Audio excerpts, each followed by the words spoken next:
Welcome to the Female Academic Instagram TV series. My name is Tira Murray and I'm the founder of the Female Academic.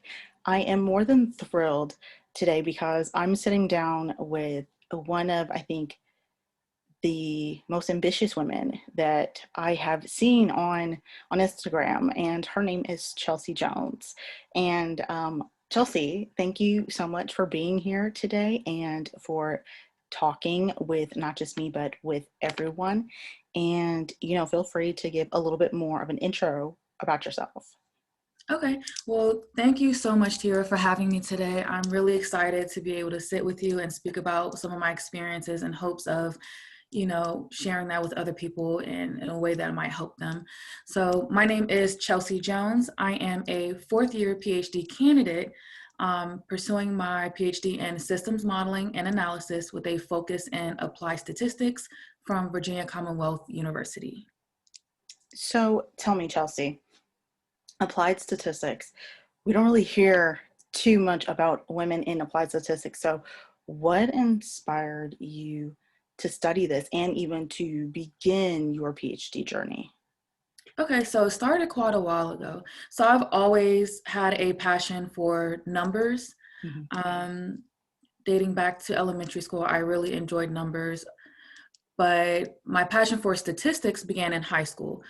The high school that I went to was a specialty high school, well, had a program with a specialty in it, and it was in the sciences and engineering.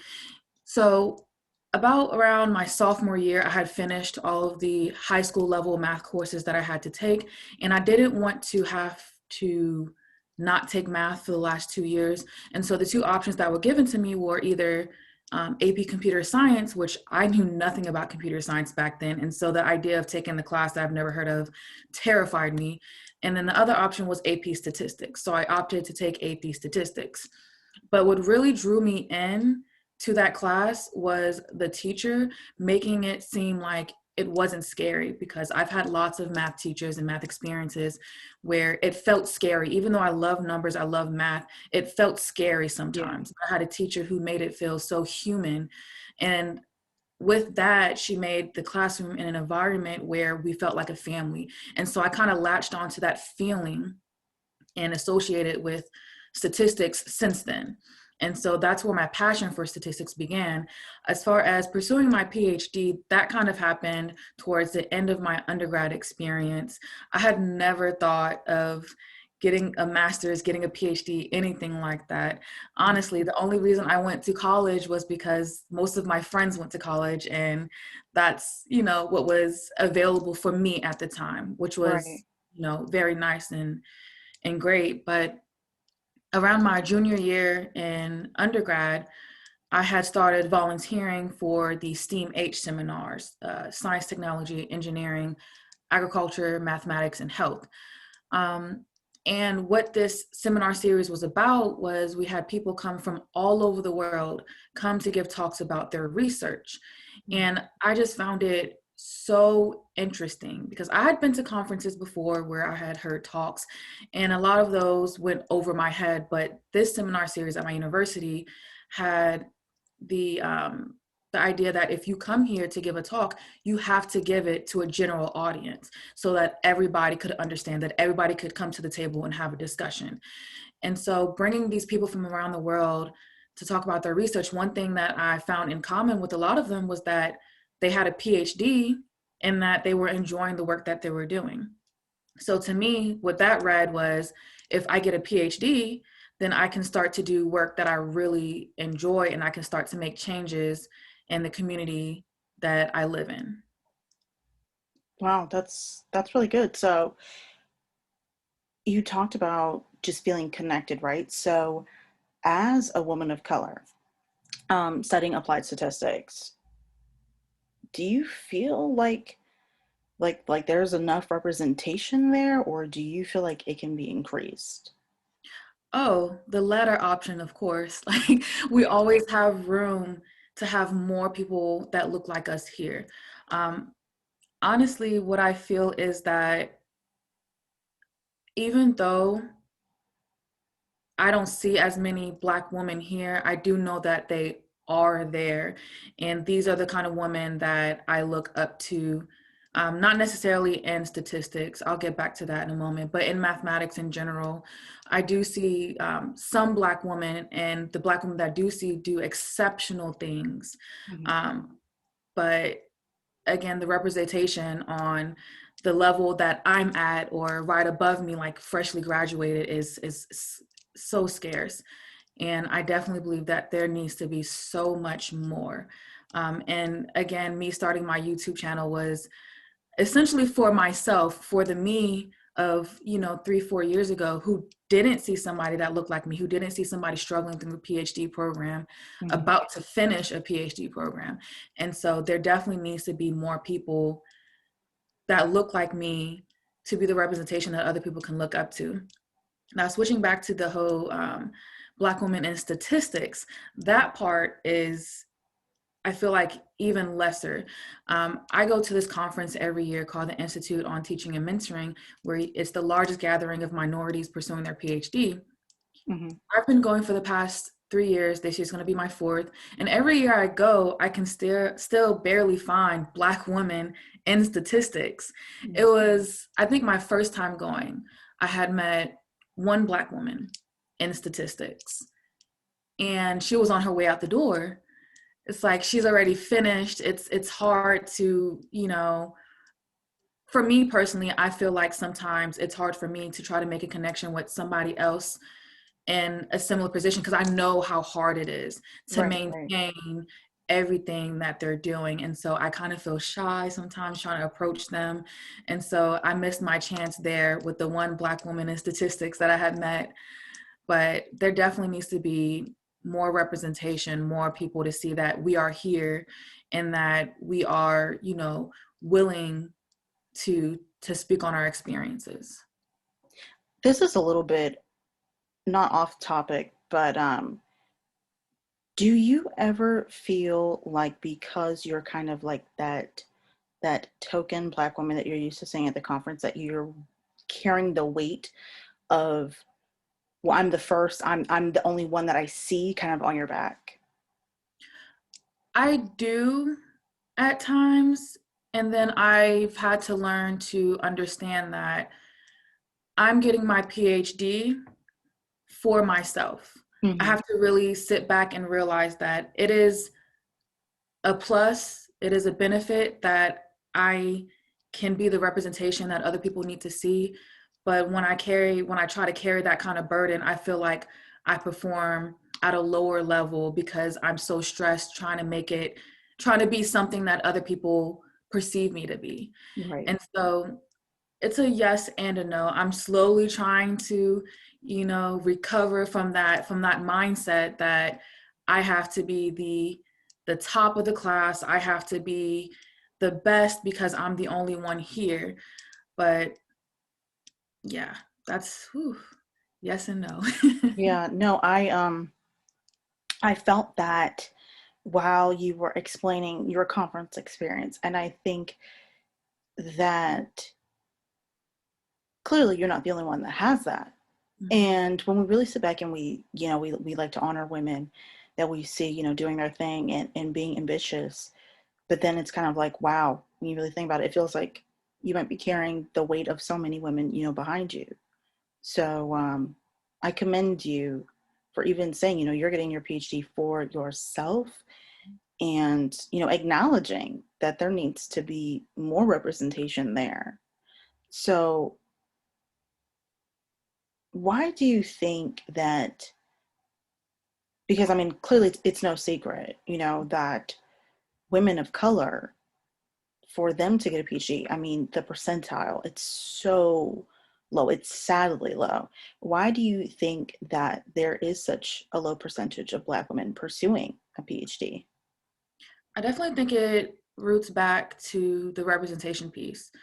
So again, like I said, around my junior year, I knew I wanted to start to pursue my PhD. But before that, I didn't really think it was something for me, Hmm. I want to say. So it wasn't until high school that I had my first Black teacher in math, which was amazing. It was phenomenal. And she was the one who really encouraged me, by her actions and by her words, to pursue math in college. And so after that, I went to an HBCU. So you can imagine at an HBCU, we have a higher number of Black faculty than at a PWI. Right. And so it just so happened that my department chair was a Black woman who had a PhD in math education. And being able to see her in the position that she was in, it really kind of, again, made me realize that I can be in this space. And so that's the representation that I really needed, that really pushed me to understand that as a Black woman, it is okay to enjoy math. It is okay to want to do research. It is okay to pursue a terminal degree, because before that, I never knew that it was an option. I didn't really think much into it because it was never offered to me. Right. And so having people like this around me really gave me the confidence to think that I could get a PhD, that it was an option for me. I was allowed to get one. And that allowed piece is something that's really important to me, because if you don't see other people that look like you doing something, you start to feel like, well, maybe I'm not supposed to be in this space. Maybe I'm not allowed to be in this space. Mm-hmm. But also, I feel like the percentage of, women of color in these spaces is so low because the opportunity is not put in front of us. So representation, seeing people that look like us, but also the opportunity to apply to some of these places, the opportunity to visit some of these places, the opportunity to really understand how the whole process works, to understand the experiences that make up what a PhD is about. Because honestly, what I've seen, what I've heard from people around me is that they tried to get a PhD, but they didn't make it to the end, not because they weren't smart enough, not because they weren't driven enough, but because they didn't have the resources, and because their experience in their programs deterred them from being there any longer. And so giving women of color the opportunities, the resources that they need to succeed, I feel like is vital to having more women with PhDs. Mm, that was really deep. Um, so how can women, realistically, how can women of color find programs that value them as a person rather than fulfilling a quota? So that one's a heavy question, and I wish again I could have talked to myself years ago about this, but for I'm just gonna say it flat out. To understand how a department operates, it's best to talk to the people who have been in that department. Mm-hmm. And so just looking at the stats on the department, how many people that they graduate, what kind of, papers and how many publications come out of a department, it's important, but it's not as important as the experience that you're going to have there. Mm-hmm. And so for me, I applied to multiple programs. I applied to them because for most of them, I knew somebody who knew somebody at that department. I didn't apply to any department that I didn't know anything about. Um, but I wish that I could have spoken to people who were there currently. I spoke to my mentors who spoke to their mentors about it, which is also really good, but also getting a connection to speak to somebody who's currently there, who can tell you the climate of a department, I think Mm-hmm. is how you really find a department that values your talent rather than meeting their quota.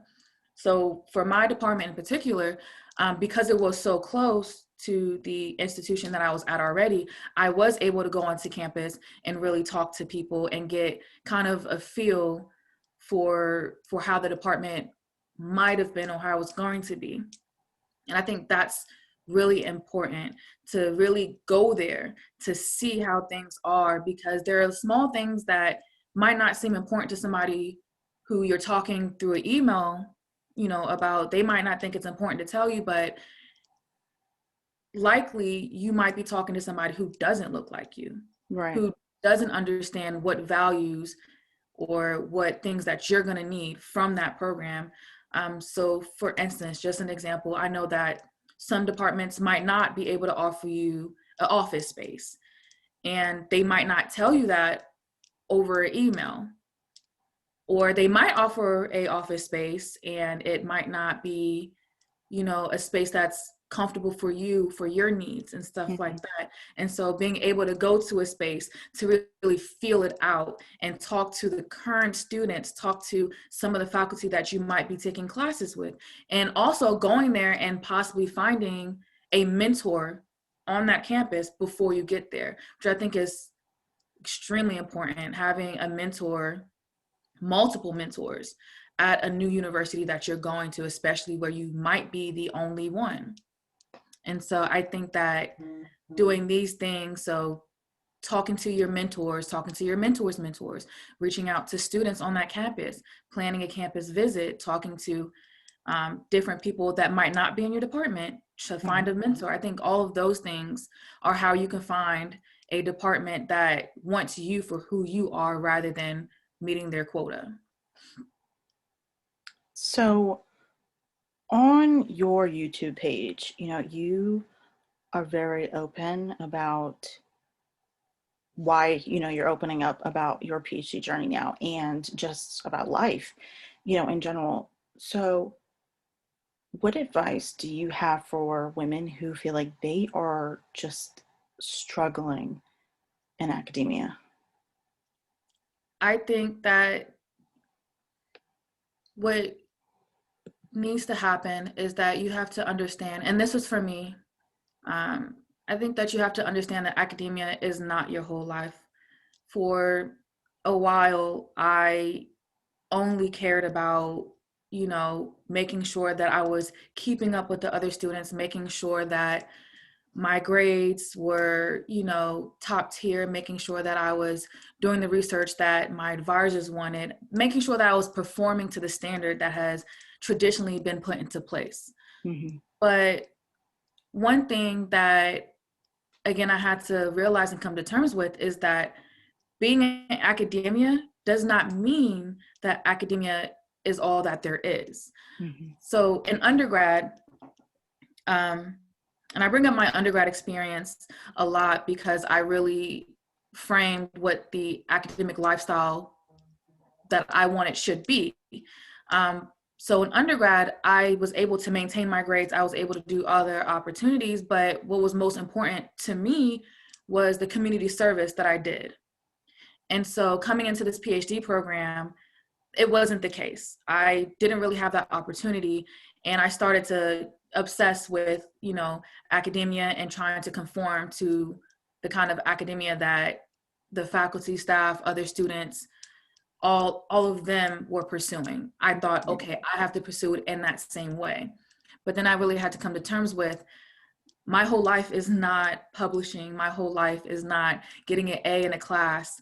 I didn't decide to get a PhD to do this kind of work. I love research. I really truly do. I have a passion for it, but it's not my everything. What I wanted to do with my PhD was to be able to provide opportunities for women of color to be able to collaborate on research that mattered to me and the community that raised me. And so for those who are struggling in academia right now, you have to take a step back and think, why? Why am I in academia? What is my goal? Because it's easy to get lost in what other people expect your goals to be. You need to really take a step back every once in a while. It's not going to be one time that you have to do this. It's not going to be two times you're going to feel this way. It's going to be multiple times throughout your journey, your experience in academia, that you're going to have to take a step back and really think about, why am I here? Why did I decide to start this journey? And does that still matter to me? I think is what's really important, is assessing why you started and if it's still the reason that you want to be here, because it's not easy. It's not easy getting a PhD. It's not easy getting any degree, but if you think about it, you've been a student for quite some time. For me, Right. anyways, I've been a student for over 20 years. And so I know how to do coursework, I know how to learn material, but what I didn't know how to do was navigate being in a program that I was the only one. And so for me, that was the hard part. And for other people, it might be different things, but these classes, it's not going to be the hardest thing. What's going to be hard is, again, navigating the space that you're in, trying to understand the experiences that you're having. And so, really sitting back and saying to yourself, why am I having to go through this? And is it worth it in the end?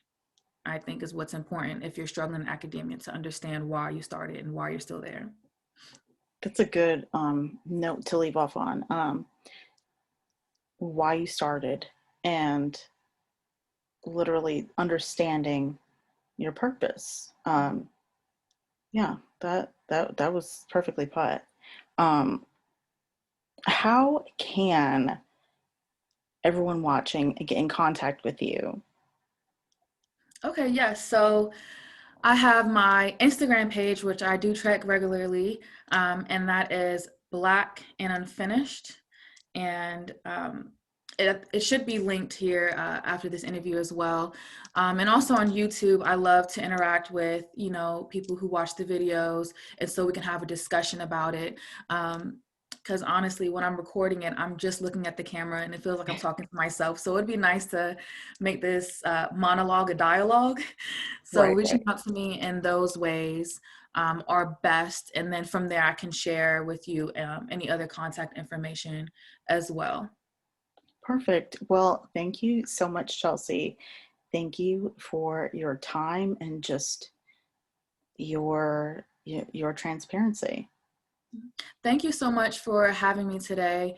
And I do also want to say that if you're thinking about getting a PhD, but you're not confident in yourself, or you don't see anybody that looks like you in the space, it's okay. If you want something, go for it. It's not going to be easy. You already know that. That's probably why you're scared, but go for it. Do it. I'm towards the end of my journey, and every year, even this year, I felt like, do I really deserve to be here? Am I really capable of doing this?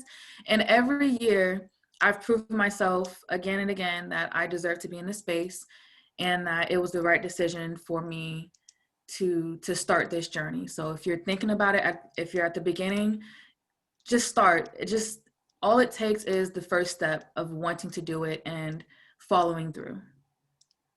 Perfect. Well, thank you so much, Chelsea. Mhm. Thank you.